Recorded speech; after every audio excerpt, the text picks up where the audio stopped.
नमस्कार मित्रों, Elvin classes के यूट्यूब प्लेटफॉर्म पे आपका बहुत बहुत स्वागत है। मेरा नाम विवेक है।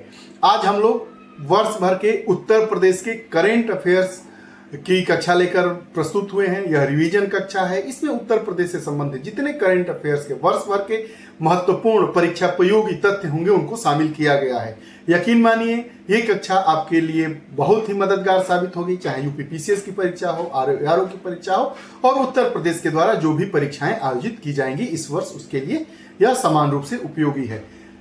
हाँ, वीडियो सेशन को प्रारंभ करने से पहले अगर आप हमारे एलविन क्लासेस चैनल से नहीं जुड़े हैं तो कृपया चैनल को सब्सक्राइब करिए, बेल आइकन का बटन दबाइए ताकि जो भी वीडियोस आए उसका नोटिफिकेशन आप तक पहुंचे और आप उसका लाभ उठा सके। आइए सेशन को प्रारंभ करते हैं। करंट अफेयर्स 2023-24 रिवीजन क्लास है। इसमें जितने मुद्दे होंगे सब वाराणसी मतलब उत्तर प्रदेश से ही संबंधित होंगे, क्योंकि यह उत्तर प्रदेश विशेष की कक्षा है करेंट अफेयर्स की। आइए हम इसको लाइनवार पढ़ते हैं। प्रधानमंत्री नरेंद्र मोदी ने कहा इंटरनेशनल क्रिकेट स्टेडियम का शिलान्यास कहाँ किया गया है? गंजारी में। गंजारी कहाँ है? वाराणसी में। प्रश्न पूछेगा कि हाल ही में प्रधानमंत्री नरेंद्र मोदी के द्वारा कहां पर इंटरनेशनल क्रिकेट स्टेडियम का शिलान्यास किया गया है? तो वाराणसी के गंजारी में। दूसरा प्रश्न आता है 23 सितंबर 2023 को उत्तर प्रदेश के वाराणसी के गंजारी में इंटरनेशनल क्रिकेट स्टेडियम का शिलान्यास किया गया।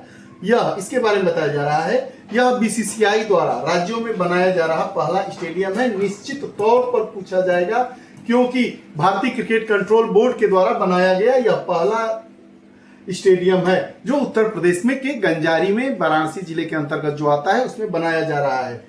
डिजाइन भगवान शिव से प्रेरित है। अब इसकी जो डिजाइन दी जाएगी उसमें भगवान शिव से प्रेरित है, जिसमें त्रिशूल के आकार की लाइट और बेलपत्र के आकार की धातु चादरें शामिल होंगी। भारत रत्न श्री अटल बिहारी वाजपेयी इकाना क्रिकेट स्टेडियम और ग्रीन पार्क स्टेडियम है भारत में, उत्तर प्रदेश में। अब अगला प्रश्न, डॉक्टर बीसी राय ट्रॉफी जूनियर राष्ट्रीय फुटबॉल चैंपियनशिप 2023 का खिताब किस राज्य ने जीता? इस प्रकार के भी प्रश्न पूछे जाते हैं। इसमें दो प्रकार के प्रश्न पूछ लिए जाएंगे कि डॉक्टर बीसी राय ट्रॉफी किससे संबंधित है? तो फुटबॉल से। और यह जो चैंपियनशिप 2023 हुआ था कौन सा राज्य जीता था? तो हमारा उत्तर प्रदेश राज्य जीता था। और फाइनल में किसको हराया था? तो पश्चिम बंगाल को हराया था। कभी कभी उप विजेता भी पूछ लिया जाता है। और इसका आयोजन कहाँ हुआ? तीन बातें, कोई भी प्रतियोगिता हो रही है, ट्रॉफी हो रही है, वो किस खेल से संबंधित है, कौन जीता, किसको हराया और उसका आयोजन कहाँ हुआ। तो ये डॉक्टर बीसी राय ट्रॉफी जूनियर राष्ट्रीय फुटबॉल चैंपियनशिप 2023 हुआ था, उसमें पश्चिम बंगाल को भारत ने हराया। पश्चिम बंगाल को उत्तर प्रदेश ने हराया, 2-1 से हराया, जो प्रतियोगिता भुवनेश्वर में हुई थी। 2023 को लखनऊ में अपनी हिंदी अपना भारत सम्मान समारोह में कितने साहित्यकारों को सम्मानित किया गया? 16 साहित्यकारों को। लखनऊ में उत्तर प्रदेश साहित्य सभा और Indo American chambers of commerce की ओर से हिंदी दिवस पर इसका आयोजन किया गया था। समारोह में कौन कौन से उपस्थित थे? समारोह में उत्तर प्रदेश के पर्यटन संस्कृति मंत्री जयवीर सिंह ने 16 वरिष्ठ साहित्यकारों, लेखकों, गीतकारों, पत्रकारों को सम्मानित किया। सम्मान पाने वालों में विद्या बिंदु सिंह, डॉक्टर राम बहादुर मिश्रा, विनोद मिश्रा, महेंद्र भीष्म जैसे प्रमुख नाम हैं। अब अगला, आयुष्मान भवः अभियान। आयुष्मान भवः अभियान का शुभारंभ किसने किया? राष्ट्रपति द्रौपदी मुर्मू ने। क्या है इसका उद्देश्य? इसका उद्देश्य है कि देश के प्रत्येक गांव और कस्बे तक स्वास्थ्य सेवाओं की अंतिम छोर तक कवरेज करना है। कब से? 17 सितंबर से 2 अक्टूबर 2023 के। 12 सितंबर 2023 को आयोजित कैबिनेट बैठक में बुंदेलखंड नया औद्योगिक शहर बनाने का प्रस्ताव को किसने मंजूरी दी? मुख्यमंत्री योगी आदित्यनाथ ने। अब बुंदेलखंड क्यों जरूरी है? कि बुंदेलखंड के रीजन के जो कुछ जिले हैं वह उत्तर प्रदेश के हैं और कुछ जिले मध्य प्रदेश से आते हैं, इसलिए इस योजना को पूछे जाने की संभावना है कि इस योजना को किसने मंजूरी दी? तो योगी आदित्यनाथ उत्तर प्रदेश के मुख्यमंत्री हैं। यह प्रस्ताव नोएडा मॉडल पर आधारित है। नोएडा का जो मॉडल है उस पर आधारित है। अब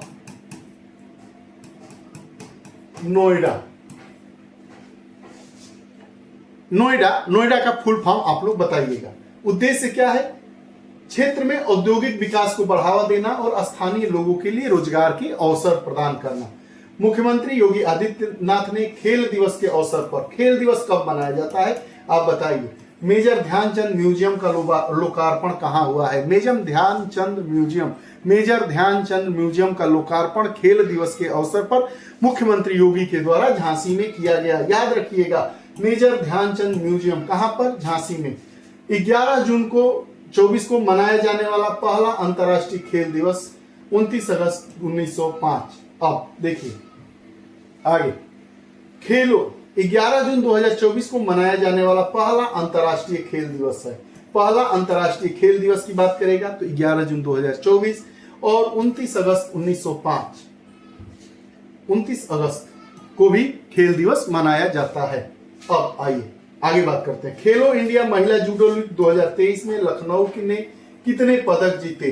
खेलो इंडिया महिला जूडो लीग 2023 में लखनऊ ने 12 स्वर्ण, 5 रजत और 22 कांस्य पदक जीते। लखनऊ ने खेलो इंडिया महिला जूडो लीग में पहला स्थान प्राप्त किया है। 21 अक्टूबर 2023 को मुख्यमंत्री आदित्यनाथ ने किस परियोजना का शिलान्यास किया है? तो नौसेना सौर्य संग्रहालय निर्माण परियोजना का। यह पूछेगा कि जो नौसेना सौर्य संग्रहालय कहां बनेगा? तो इकाना स्टेडियम के निकट सीजी सिटी में 23 करोड़ रुपए की लागत से बनेगा। सौर्य संग्रहालय का शिलान्यास होगा। अब इसका उद्देश्य क्या होगा? इसका उद्देश्य यह होगा कि भारतीय नौसेना के शौर्य और बलिदान को समर्पित करना। अगला, मुख्यमंत्री आदित्यनाथ ने 16 अक्टूबर 2023 को कहां ज्ञान डेयरी की दुग्ध एवं दुग्ध उत्पाद परियोजना का लोकार्पण किया? गोरखपुर में ज्ञान डेयरी। इस योजना के तहत गोरखपुर और बस्ती मंडल के दुग्ध उत्पादन सहकारी समितियों का गठन किया जाएगा। अब आगे, 4 अक्टूबर 2023 को जारी रेस्पायरर लिविंग साइंसेस की रिपोर्ट के अनुसार उत्तर प्रदेश में के कौन से 3 शहर सर्वाधिक प्रदूषित शहरों में? ये निश्चित पूछा जाएगा। उत्तर प्रदेश के कौन से 3 शहर सर्वाधिक प्रदूषित शहरों में शामिल हैं? तो अगर उत्तर प्रदेश का सर्वाधिक प्रदूषित शहर बात किया जाए तो नोएडा है, उसके बाद गाजियाबाद और मेरठ है। वैसे नोएडा, गाजियाबाद और मेरठ। देश के 10 सर्वाधिक प्रदूषित शहरों में दिल्ली शीर्ष पर है। वहीं देश का दूसरा सर्वाधिक प्रदूषित शहर पटना है। तीसरे नंबर पर बिहार का शहर मुजफ्फरपुर। राष्ट्रपति द्रौपदी मुर्मू ने इंदौर में किस राज्य को सर्वश्रेष्ठ राज्य श्रेणी में तीसरे स्थान पर आने के लिए पुरस्कृत किया? उत्तर प्रदेश के। इंदौर में आयोजित स्मार्ट सिटी पुरस्कार वितरण समारोह में राष्ट्रपति मुर्मू ने उत्तर प्रदेश को सर्वश्रेष्ठ राज्य श्रेणी में तीसरे स्थान पर आने के लिए सम्मानित किया है। मतलब तीसरे नंबर का यह राज्य है। इस प्रतियोगिता में 10 की 100 स्मार्ट सिटी शामिल थी। इसके अलावा आगरा को देश का तीसरा सर्वश्रेष्ठ स्मार्ट शहर चुना गया है। देश का तीसरा सर्वश्रेष्ठ स्मार्ट शहर कौन सा है? तो हमारा आगरा है। आगे, उत्तर प्रदेश ने 28 सितंबर 2023 को स्वच्छ भारत मिशन चरण 1 के अंतर्गत किस दर्जे को हासिल किया है? ओडीएफ कवरेज, 100% ओडीएफ कवरेज को हासिल कर लिया है। राज्य के सभी 95,667 गांवों ने ओडीएफ प्लस का दर्जा प्राप्त किया है। ओडीएफ प्लस गांव क्या है? आइए बात करते हैं। जिन्होंने ठोस या तरल अपशिष्ट प्रबंधन प्रणालियों को लागू किया है और अपनी खुले में शौच मुक्त स्थिति को बनाए रखा। जीवन मिशन की हर घर जल योजना के तहत नल कनेक्शन देने में उत्तर प्रदेश का कौन सा स्थान है? प्रथम स्थान है। देश में प्रथम स्थान है। स्विट्जरलैंड की तर्ज पर कहां बनेगी आधुनिक गौशाला? लखनऊ में। स्विट्जरलैंड के तौर पर आधुनिक गौशाला का निर्माण कहां होने जा रहा है? लखनऊ में होने जा रहा है। उद्देश्य क्या है? पशु कल्याण को बढ़ावा देना और स्थानीय किसानों को सहारा प्रदान करना। अगला, वाराणसी में किस नए धार्मिक स्मारक का उद्घाटन किया गया है? सर्ववेद महामंदिर का। प्रधानमंत्री नरेंद्र मोदी ने वाराणसी के चौबेपुर इलाके के उमरहा में बने सर्ववेद महामंदिर का उद्घाटन किया। यह मंदिर दुनिया के सबसे बड़े ध्यान केंद्रों में से होगा। मतलब जो सर्ववेद मंदिर है वह क्या होगा? दुनिया का सबसे बड़ा ध्यान केंद्र वाला मंदिर होगा। 7 मंजिला यह मंदिर दुनिया का सबसे बड़ा मेडिटेशन सेंटर कहा जा रहा है। 180 फीट ऊंचा है। देश के मत्स्य विभाग ने मछली पालन को बढ़ावा देने के लिए कहां एशिया का दूसरा बड़ा फिश मार्केट बनाने की घोषणा की है? मुरादाबाद में एशिया का दूसरा सबसे बड़ा फिश मार्केट बनेगा। पहला मछली पालन उद्योग को सुदृढ़ करना, स्थानीय मछुआरों को बेहतर बाजार उपलब्ध कराने के लिए ऐसा किया जा रहा है। एशिया का पहला आधुनिक फिश मार्केट भी उत्तर प्रदेश के चंदौली में है। एशिया का पहला आधुनिक फिश मार्केट चंदौली में है, जो उत्तर प्रदेश में है। और एशिया का दूसरा बड़ा फिश मार्केट मुरादाबाद में बनने जा रहा है। दोनों उत्तर प्रदेश में ही है। नीति आयोग द्वारा घोषित एस्पिरेशनल ब्लॉक प्रोग्राम की पहली डेल्टा रैंकिंग में उत्तर प्रदेश के कौशाम्बी जिले के कौशाम्बी ब्लॉक को कौन सा स्थान मिला है? दूसरा स्थान मिला है। यह रैंकिंग किसमें दी जाती है? यह रैंकिंग विकासात्मक पहलुओं जैसे स्वास्थ्य, शिक्षा, बुनियादी ढांचे में सुधार के आधार पर की गई है। पद्म पुरस्कारों में उत्तर प्रदेश की कितनी हस्तियों का चयन हुआ है? 12 हस्तियों का चयन हुआ है।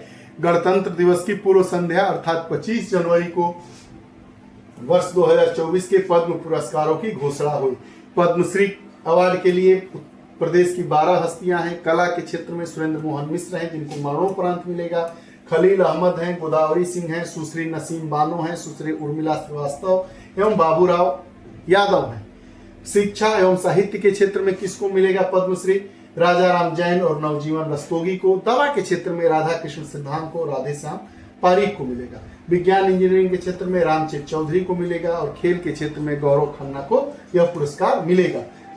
आगे, द्रौपदी मुर्मू ने 22 जनवरी 2024 को किसे प्रधानमंत्री राष्ट्रीय बाल पुरस्कार 2024 से सम्मानित करने किया है? अनुष्का पाठक और आदित्य यादव को। दोनों से नाम है, अनुष्का पाठक और आदित्य यादव। सर्वेक्षण 2023 में उत्तर प्रदेश के किन शहरों को गंगा के किनारे बसे सबसे स्वच्छ शहरों के लिए राष्ट्रीय पुरस्कार दिया गया है? वाराणसी और प्रयागराज। वाराणसी और प्रयागराज दोनों गंगा के किनारे बसे हुए हमारे जिले हैं जिनको राष्ट्रीय पुरस्कार मिला है। वाराणसी को 3 star garbage free city rating तथा प्रयागराज को वाटर प्लस सिटी का दर्जा भी मिला है। 1 लाख से 10 लाख की आबादी में क्लीन सिटी राज्य स्तरीय पुरस्कार नोएडा को मिला है। केंद्रीय नागरिक उड्डयन मंत्री ज्योतिरादित्य सिंधिया ने 11 जनवरी 2024 को उत्तर प्रदेश में कितने नए हवाई अड्डों के निर्माण की घोषणा की है? 5 हवाई अड्डों की घोषणा होगी जो नए होंगे। कहाँ कहाँ बनेगा? आजमगढ़ में एक बनेगा, लीजिए बलिया के बगल में आ गया। अलीगढ़ में बनेगा, मुरादाबाद में बनेगा, चित्रकूट में बनेगा और श्रावस्ती में बनेगा। हवाई अड्डे बनेंगे, इनका उद्घाटन भी एक साथ किया जाएगा, जिसमें राज्य में हवाई अड्डों की कुल संख्या 19 हो जाएगी। 3 प्रश्न हो गए। कितने उत्तर प्रदेश में नए हवाई अड्डे बनेंगे? 5 बनेंगे। कहाँ कहाँ बनेंगे? आजमगढ़, अलीगढ़, मुरादाबाद, चित्रकूट और श्रावस्ती। अब पूरे उत्तर प्रदेश में इसको अगर जोड़ दिया जाए तो कितने हवाई अड्डे हो जाएंगे? 19 हो जाएंगे। उद्घाटन एक साथ किया जाएगा। अब आगे, केंद्रीय मंत्री हैं, रक्षा मंत्री हमारे राजनाथ सिंह जी हैं, लखनऊ के सांसद भी हैं। 1 जनवरी 2024 को कहा संविदा गुरुकुल गर्ल्स सैनिक स्कूल का उद्घाटन किए हैं? वृंदावन में, मथुरा के वृंदावन में। पूर्णतः लड़कियों वाला सैनिक स्कूल होगा जिसमें 870 छात्राएं हैं। अब अगला, उत्तर प्रदेश के जो मुख्य सचिव थे दुर्गा शंकर मिश्र रिटायर हो गए हैं। किस आपदा पूर्व चेतावनी केंद्र का उद्घाटन किए हैं? राहतवाड़ी केंद्र का। अब मुख्यमंत्री योगी आदित्यनाथ के द्वारा गोरखपुर के रामगढ़ ताल में इस क्रूज सेवा का उद्घाटन किया गया है। किसका? लेक क्वीन क्रूज का। आगे, राज्य स्तरीय राष्ट्रीय बाल विज्ञान कांग्रेस कहाँ आयोजित की गई है? मिर्जापुर में। स्विट्जरलैंड की तर्ज पर बनेगी आधुनिक गौशाला कहाँ बनाई जाएगी? लखनऊ में। उत्तर प्रदेश द्वारा किस दिन को नो नॉनवेज डे घोषित किया गया है? 25 नवंबर। 25 नवंबर बहुत बार पूछेगा, most important. No non veg day 25 November. No non veg day 25 नवंबर को। आगे, aspirational block programme NITI Aayog द्वारा जारी किया गया है। एस्पिरेशनल ब्लॉक प्रोग्राम की पहली डेल्टा रैंकिंग में कौशाम्बी ब्लॉक को दूसरा स्थान मिला है। तेलंगाना के कुमारम भीम आसिफाबाद जिले की तिरयानी ब्लॉक शीर्ष पर है। एस्पिरेशनल ब्लॉक प्रोग्राम इसे 7 जनवरी 2023 को लॉन्च किया गया था और यह प्रोग्राम भारत के सबसे कठिन और अपेक्षाकृत अविकसित ब्लॉकों में नागरिकों के जीवन की गुणवत्ता बढ़ाने के लिए शासन में सुधार पर केंद्रित है। और यह भारत के 27 राज्य, कितने? भारत के जो 27 स्टेट हैं और 4 यूनियन टेरिटोरी है, केंद्र शासित प्रदेशों के 329 जिलों के 500 ब्लॉकों में इस योजना को संचालित किया जा रहा है, जिसका नाम है एबीपी। एबीपी मतलब aspirational block programme. Uttar Pradesh में कितने पीएम श्री स्कूलों का शुभारंभ किया गया है? तो 928। उत्तर प्रदेश में 928 पीएम श्री स्कूलों का शुभारंभ किया गया है। राज्य में 1753 स्कूलों को पीएम श्री स्कूलों के रूप में अपग्रेड करने के लिए चुना गया है। पीएम श्री का शुभारंभ वर्ष 2022 में किया गया था। श्री राम मंदिर अयोध्या की बात करते हैं तो श्री राम मंदिर अयोध्या का उद्घाटन 22 जनवरी 2024 को प्रधानमंत्री के द्वारा प्राण प्रतिष्ठा के साथ हुआ। इस मंदिर के मुख्य गर्भगृह में भगवान श्री राम का बाल रूप होगा। मंदिर की डिजाइन चंद्रकांत बी सोमपुरा ने अपने बेटे आशीष के सहयोग से किया है। जो मंदिर की शैली है, राम मंदिर की शैली है, अयोध्या के मंदिर की शैली है, भगवान श्री राम के मंदिर की शैली है, वह नागर शैली में होगी। इसके मूर्तिकार कौन कौन से हैं? अरुण योगीराज हैं, मैसूर के हैं, गणेश भट्ट और सत्यनारायण पांडे जी भी हैं।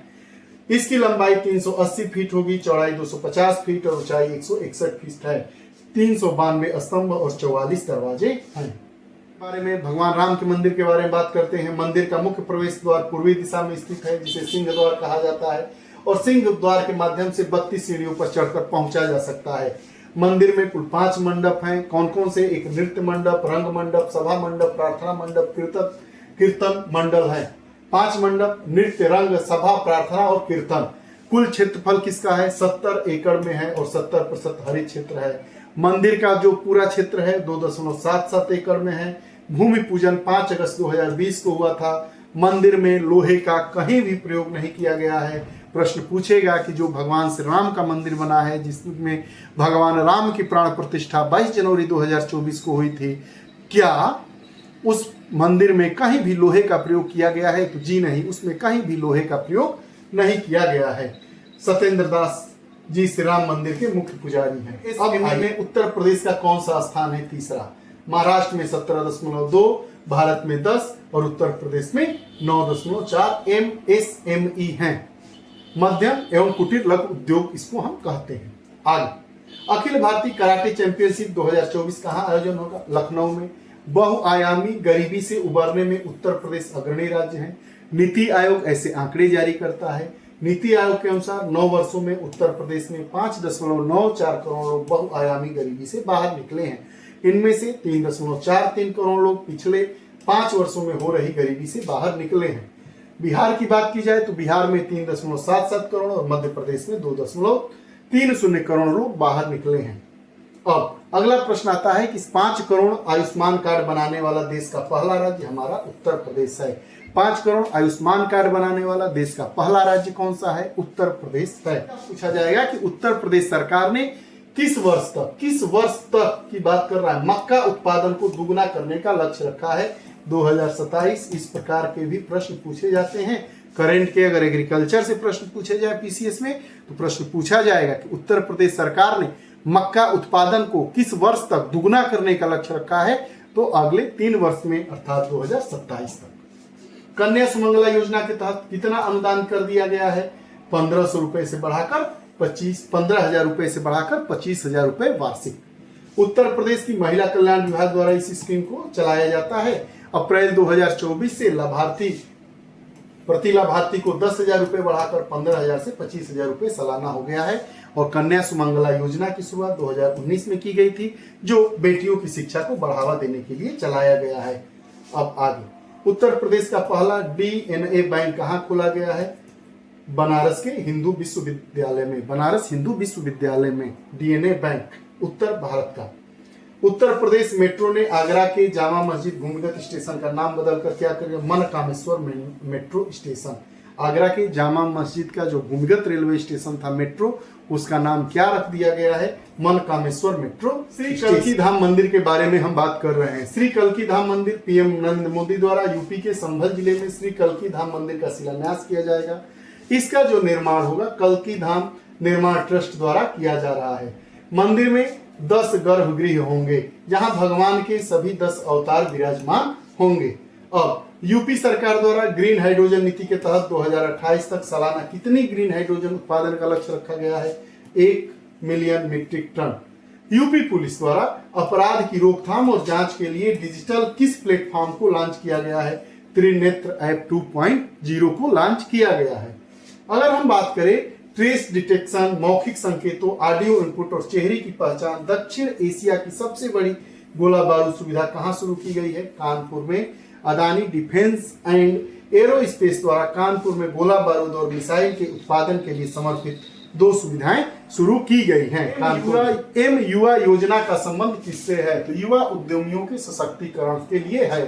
प्रदेश में, प्रदेश का मतलब उत्तर प्रदेश के युवाओं में उद्यमशीलता को बढ़ावा देने के लिए राज्य सरकार इस योजना के माध्यम से प्रति वर्ष 1 लाख उद्यमियों को, युवा उद्यमियों को तैयार करेगी। 5 लाख तक की परियोजनाओं के लिए ब्याज मुक्त ऋण प्रदान किया जाएगा। मुख्यमंत्री युवा उद्यम विकास अभियान है। एएमयू की पहली महिला कुलपति कौन बनी है? नईमा खातून। एएमयू अलीगढ़ मुस्लिम विश्वविद्यालय की बात कर रहा है। अलीगढ़ मुस्लिम विश्वविद्यालय की पहली चांसलर कुलपति बनी है नईमा खातून। याद रखिएगा, इस प्रकार के ही नाम पूछे जाते हैं। सर सैयद अहमद खान द्वारा 7 जनवरी 1877 में जो मोहम्मद एंग्लो ओरिएंटल कॉलेज था उसको विकसित कर 1920 में एएमयू नाम रख दिया गया। यूपी का पहला इको फ्रेंडली एरोमा क्लस्टर कहां बनाया गया है? बाराबंकी के भगोली गांव में। सीएसआईआर के central institute of medicine and aromatic plants द्वारा जिसको बनाया गया है। उत्तर प्रदेश में अब आगे नए उत्पादों को जीआई टैग मिला है। जियोग्राफिकल इंडिकेशन किसको किसको मिला है, कहां से मिला है, यह बार बार प्रश्न पूछा जाता है। तो बेंत और बांस शिल्प के लिए हमारा बरेली को मिला है। जरदोजी शिल्प के लिए बरेली को। तिरंगी बर्फी, जो बर्फी तिरंगी बर्फी होती है उसके लिए वाराणसी को जीआई टैग मिला है। मेटल कास्टिंग क्राफ्ट के लिए भी वाराणसी को मिला है।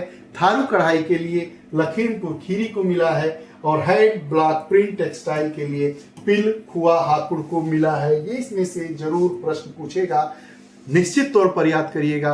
अगर जीआई टैग और उत्तर प्रदेश से प्रश्न आएगा तो इसमें से ही प्रश्न पूछा जाएगा। अभी उत्तर प्रदेश में 6 जो नए उत्पाद हैं उनको जीआई टैग मिला है। वह नए उत्पाद कहाँ के हैं और कौन से हैं? तो बांस, बेंत और बांस शिल्प और जरदोजी शिल्प बरेली का है। तिरंगी बर्फी और मेटल कास्टिंग क्राफ्ट की बात करें वाराणसी का है। थारू कढ़ाई लखीमपुर खीरी से संबंधित है। और hand block print textile Pilkhuwa Hapur से संबंधित है। अब अगले प्रश्न की तरफ वापस बढ़ते हैं कि भारतीय वायुसेना ने यूपी में कहां पर भीष्म पोर्टेबल क्यूब्स नामक पोर्टेबल अस्पताल का परीक्षण किया है? आगरा में। Bhishma the Bharat health initiative for सहयोग हित एंड मैत्री वाराणसी में किसान सम्मान सम्मेलन। 18 जून को प्रधानमंत्री ने वाराणसी में किसान सम्मान सम्मेलन को संबोधित किया। वाराणसी में कहा किसान सम्मेलन आयोजित हुआ? बनारस में किसने संबोधन किया? हमारे प्रधानमंत्री ने किया। उत्तर प्रदेश सरकार केंद्रीय कृषि कल्याण मंत्रालय द्वारा इसका आयोजन किया गया था। पीएम किसान योजना 24 जनवरी 2019 से प्रारंभ की गई थी। यह केंद्रीय क्षेत्र की योजना थी। 100% केंद्र द्वारा वित्त पोषण इसका किया गया था। अब आगे स्मृतिका कहाँ स्थित है? मध्य कमान युद्ध स्मारक, जिसको स्मृतिका कहते हैं, कहाँ स्थित है? लखनऊ में। 19 जून को इसको जनता के लिए खोल दिया गया। अब गिद्धों की प्रजातियों के लिए विश्व का पहला संरक्षण और प्रजनन केंद्र कहाँ खोला जा रहा है? महाराजगंज में। गिद्धों की प्रजाति के लिए विश्व का पहला संरक्षण और प्रजनन केंद्र विश्व का है और उत्तर प्रदेश का परीक्षा है तो निश्चित ही पूछे जाने की संभावना है। गिद्धों की प्रजाति के लिए विश्व का पहला संरक्षण और प्रजनन केंद्र कहाँ खोला जा रहा है? तो हमारे उत्तर प्रदेश के महाराजगंज जनपद में खोला जा रहा है। इसका नाम क्या है? जटायु संरक्षण एवं प्रजनन केंद्र रखा जाएगा। आगे क्वीन हो मेमोरियल पार्क कहाँ स्थित है? अयोध्या में, सरयू नदी के तट पर। क्वीन हो मेमोरियल पार्क कहाँ है? अयोध्या में, सरयू नदी के तट पर। दक्षिण कोरिया और अयोध्या के बीच सौहार्दपूर्ण समझौतों को मजबूत करने के लिए किसके साथ? दक्षिण कोरिया, साउथ कोरिया की बात हो रहा है, नॉर्थ कोरिया नहीं, उत्तर कोरिया नहीं। अब प्रश्न यह भी उठता है कि दक्षिण कोरिया और उत्तरी कोरिया के बीच में कौन सी विभाजन रेखा है? उसका नाम आप बताइएगा।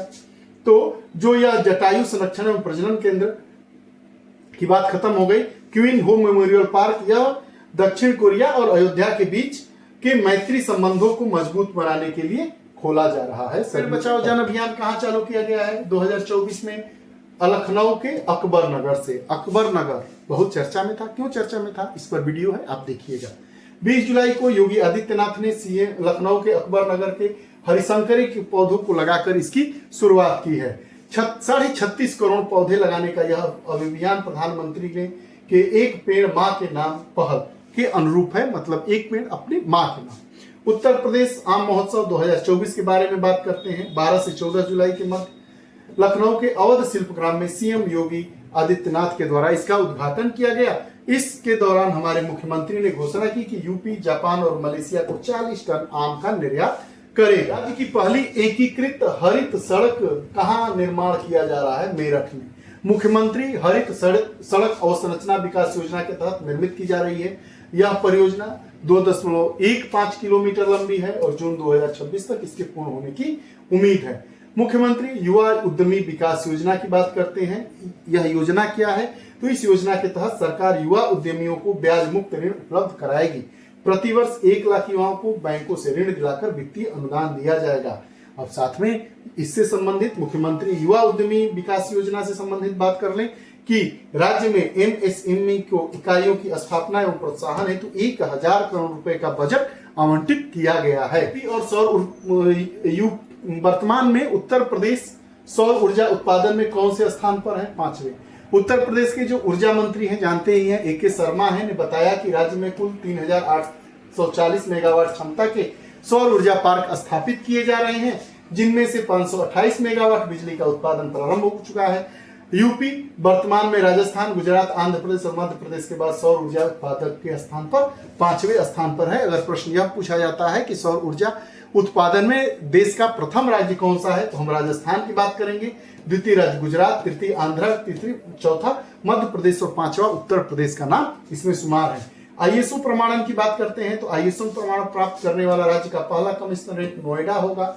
नोएडा कमिश्नरेट को ISO 9001-2015 गुणवत्ता प्रबंधन प्रणाली समर्पण से सम्मानित किया गया है। आगे अगर हम बात करें सौर ऊर्जा नीति 2022 के तहत यूपी के किस शहर को आदर्श सौर शहर प्रतिष्ठित पदनाम प्राप्त हुआ है? अयोध्या ने सौर ऊर्जा, अयोध्या ने कहा, अयोध्या ने सौर ऊर्जा संयंत्र के माध्यम से 40 मेगावाट विद्युत उत्पादन क्षमता हासिल की है, जिसके कारण अयोध्या को आदर्श सौर शहर का प्रतिष्ठित पदनाम प्राप्त हुआ है। प्रश्न पूछेगा कि सौर ऊर्जा नीति 2022 के तहत यूपी के किस शहर को आदर्श सौर शहर का पदनाम मिला है? तो हमारे अयोध्या को। आगे राष्ट्रीय चिकित्सा आयोग ने उत्तर प्रदेश के किन शहरों में 7 नए मेडिकल कॉलेज खोलने की अनुमति दी है? आयोग ने उत्तर प्रदेश के 7 शहरों में नए मेडिकल कॉलेजों की अनुमति दी है, जिसमें शहर होंगे आपके बिजनौर, बुलंदशहर, कुशीनगर, पीलीभीत, सुल्तानपुर, कानपुर देहात और ललितपुर। बिजनौर, बुलंदशहर, कुशीनगर और कानपुर देहात, पीलीभीत, सुल्तानपुर और ललितपुर, ये 7 नए शहर होंगे जिसमें नए मेडिकल कॉलेज खोले जाएंगे। ये 1 वर्ष का उत्तर प्रदेश से संबंधित करेंट अफेयर्स था, जिसमें उत्तर प्रदेश को ही शामिल किया गया था। यूपी PCS, यूपी RO की परीक्षा, पुलिस की परीक्षा होने वाली है, टेट की परीक्षा होने वाली है। ऐसी बहुत सारी परीक्षाएं हैं जो उत्तर प्रदेश सरकार के द्वारा आयोजित की जाती है, जिनमें GS पूछा जाता है। उन GS में करंट अफेयर्स को भी पूछा जाता है, यूपी स्पेशल भी पूछा जाता है। तो करंट अफेयर्स के रूप में यूपी के बारे में ही पूछ लिया जाता है। यह रहा पूरा सेशन। अब हम बारी बारी से ऐसी ही लंबी लंबी कक्षाओं के साथ हम रिवीजन कक्षा को लेकर आप लोगों के बीच में उपस्थित होते रहेंगे। आपको हमारे वीडियो सेशन कैसा लगा कमेंट बॉक्स में जरूर बताइएगा। अगर आप हमारे चैनल से नहीं जुड़े हैं तो चैनल से जुड़िए, बेल आइकन का बटन दबाइए ताकि जो भी वीडियोस आए उसका नोटिफिकेशन आप तक पहुंचे और आप उसका लाभ उठा सकें। बहुत बहुत धन्यवाद।